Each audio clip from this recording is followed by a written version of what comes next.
Salam, puji dan syukur kita sampaikan kepada Tuhan pada hari ini. Kita masih diberikan kekuatan dan kesehatan sehingga kita dapat bersama-sama berjumpa untuk merenungkan firman Tuhan yang akan saya sampaikan pada hari ini. Di dalam 1 Samuel pasal 17 ayat 45 sampai yang ke-46a. Dan saya akan membacakan demikian akan firman-Nya. Tetapi Daud berkata kepada orang Filistin itu, "Engkau mendatangi aku dengan pedang dan tombak dan lembing. Tapi aku mendatangi engkau dengan nama Tuhan semesta alam, Allah segala barisan Israel yang kau tantang itu. Hari ini juga Tuhan akan menyerahkan engkau ke dalam tanganku, dan aku akan mengalahkan engkau dan memenggal kepalamu dari tubuhmu."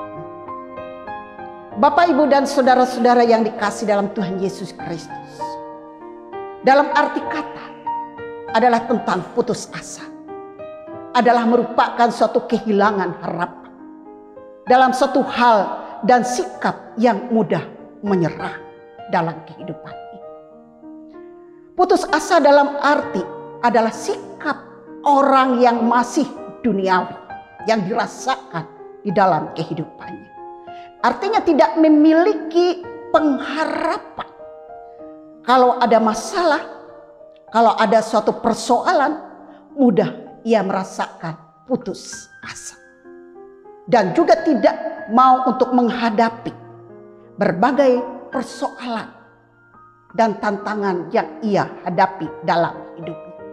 Dan karena ia merasakan suatu tekanan hidupnya semakin berat, ia akan menjauhkannya dan tidak akan merasakan itu menjadi tanggung jawab dalam kehidupannya.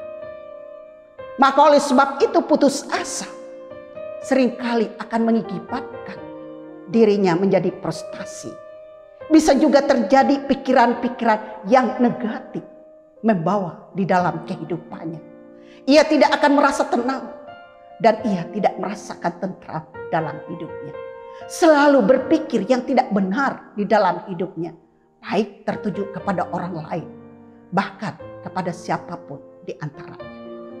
Bapak, Ibu, dan saudara-saudara yang dikasihi, ini adalah merupakan suatu pekerjaan iblis yang seringkali untuk menguji dan mencoba dalam keadaan dan kehidupan manusia, supaya ia tidak akan mendapatkan kekuatan pengharapan kepada Tuhan.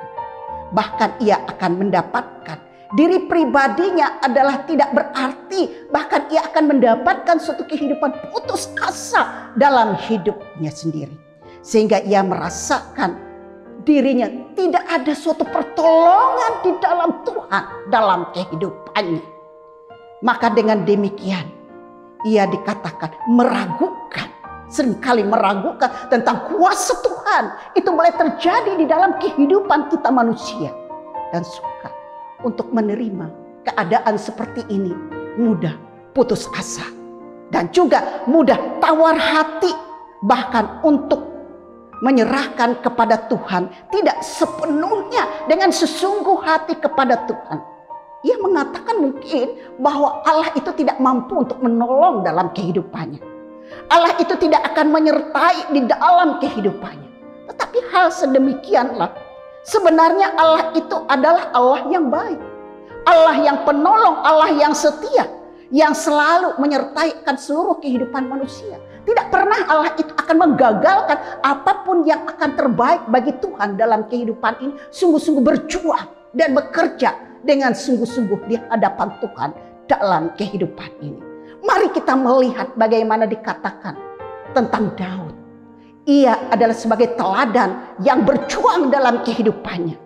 Ia mampu untuk menghadapi berbagai peristiwa dan peperangan yang dihadapinya dengan orang-orang Filistin. Bahkan ia akan mendapatkan suatu musuh yang sangat besar yang bernama Goliat.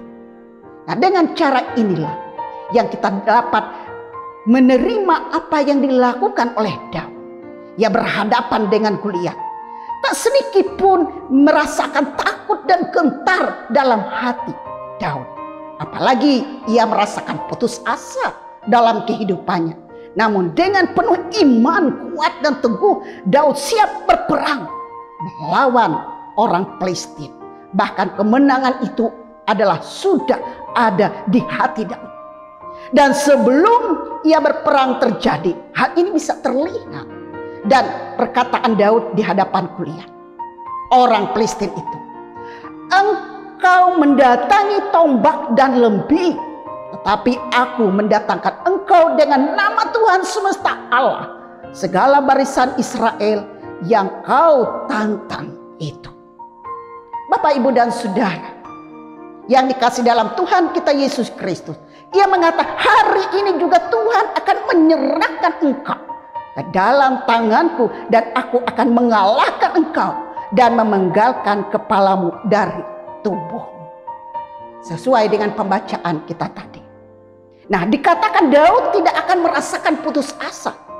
Dan Daud tidak akan merasakan berat beban yang terjadi dalam hidupnya. Tetapi ia selalu mampu untuk menghadapi persoalan dan masalah yang sangat besar yang terjadi di dalam kehidupan, walaupun ia dihina. Walaupun ia merasakan direndahkan, tapi Allah bertindak, Allah yang berbuat, Allah yang berperang di dalam kehidupan bagi Daud dan bangsa Israel pada saat itu. Dan dapat mengalahkan orang-orang Filistin karena Tuhan beserta mereka. Demikian juga kita pada saat ini, kita dapat merasakan betapa besar dalam kehidupan kita yang terjadi. Orang tentu kita akan mendapatkan suatu masalah yang sedang kita hadapi dalam masa pandemi COVID-19 ini. Jangan kita dapat putus asa. Jangan kita menyerah dalam segala keadaan suasana yang terjadi pada saat ini.